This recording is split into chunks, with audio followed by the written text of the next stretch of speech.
ایک نوجوان کہتا ہے، میرا کسی بات پر اپنے والد سے کچھ ایسا اختلاف ہوا کہ ہماری آوازیں ہی اونچی ہو گئیں۔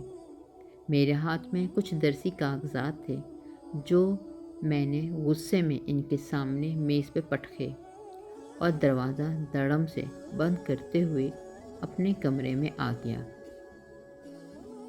بستر پہ گر کے ہونے والی اس بحث پر ایسا دماغ الجھا کہ نیند ہی اڑ گئی۔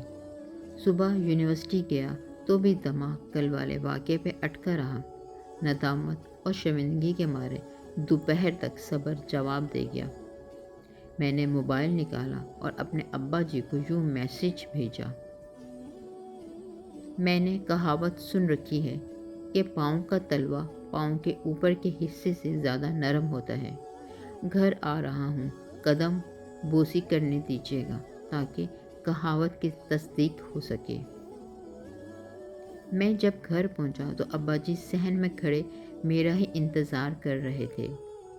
اپنی نمناک آنکھوں سے مجھے گلے لگایا اور کہا، قدم بوسی کی تو میں تمہیں اجازت نہیں دیتا، تاہم کہاوت بالکل سچی ہے، کیونکہ جب تم چھوٹے سے تھے تو میں خود جب تمہارے پاؤں چوما کرتا تھا تو مجھے پاؤں کے تلوے والے اوپر والے حصے سے زیادہ نرم لگا کرتے تھے۔